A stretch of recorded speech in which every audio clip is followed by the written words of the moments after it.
uma Puxar das aqui. definições de magia mais clássica que tem é que justamente a magia ela capacita o operador a alterar a realidade baseada na sua própria vontade. Então, pegando o que você falou, a física quântica ela não se enquadra, ela não encaixa nessa definição, né? De jeito nenhum, porque a física quântica ela só age em distâncias atômicas e subatômicas.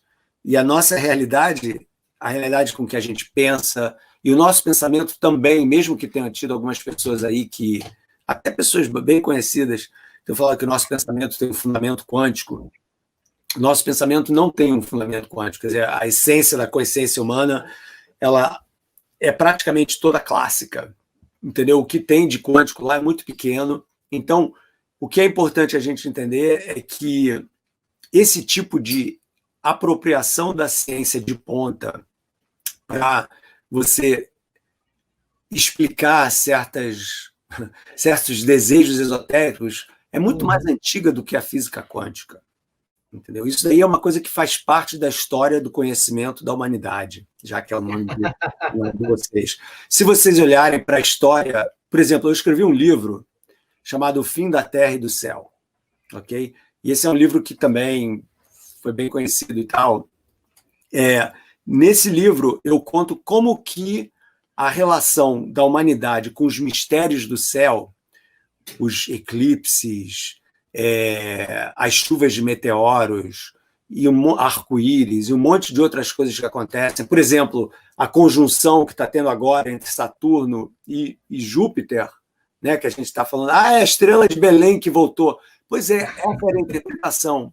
O ponto é que existe toda uma história belíssima, na verdade, da relação entre o mistério que é ser curioso sobre o universo e o que está acontecendo nos céus. Isso daí vem muito antes, vamos dizer assim, da física quântica, e no século XIX, que a gente está falando das ondas eletromagnéticas, cara, os melhores físicos da época, os grandes físicos, o cara que descobriu o elétron, o J.J. Thomson e um bando de outros, eles podiam jurar que as ondas eletromagnéticas e o éter, que era o meio que suportava, dava suporte para essas ondas, era um canal de comunicação com os espíritos das pessoas mortas.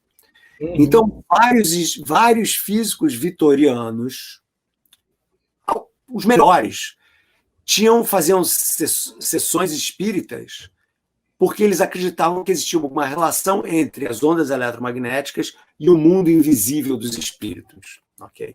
Aí, cara, quando Einstein veio e mostrou que não tem éter nenhum, que onda eletromagnética é a luz propagando a velocidade da luz e tal, essa moda foi embora.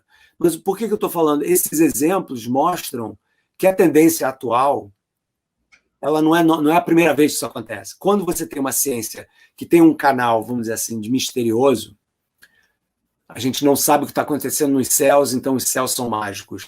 Então a gente tenta criar uma relação com os céus através de um misticismo, através de xamãs, através de danças, rituais, etc.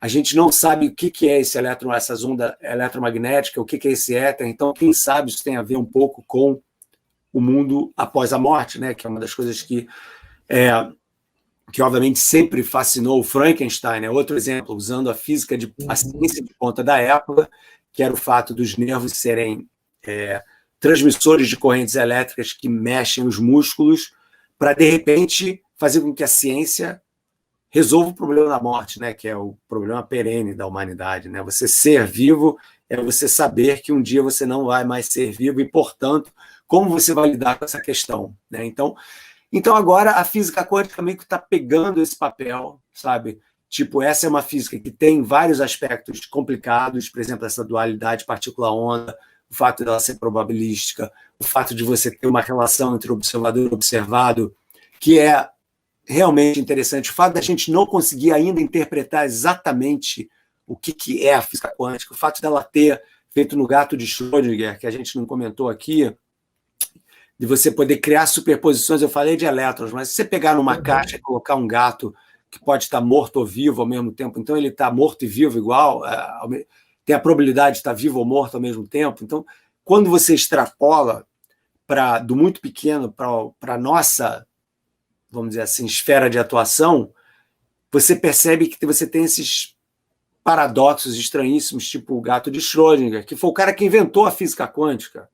E ele detestava a física quântica por vários motivos, então, um deles sendo essa coisa probabilística e tal. Então ele quis usar o gato de Schrödinger como uma crítica à própria... Olha que ridículo se eu usar as leis da física quântica para um gato que pode estar vivo ou morto numa caixa que eu não posso olhar dentro dela, eu tenho que escrever uma equação que diz que ele está 50% vivo e 50% morto. Pô, ridículo. Então o cara inventou isso para criticar a teoria que ele mesmo fez, entendeu?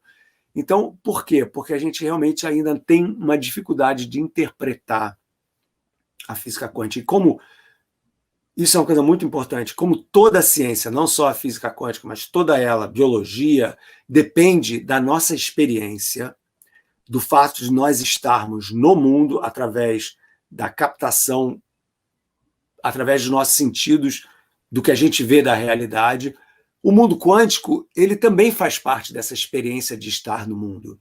A gente olha para um detetor, a gente não vê um elétron, mas a gente vê uma luzinha piscando ali quando o elétron, entendeu? Então, o que é importante nisso é que tudo que a gente cria em ciência depende da nossa experiência em estar no mundo, em estar vivo, em estar interagindo com a natureza.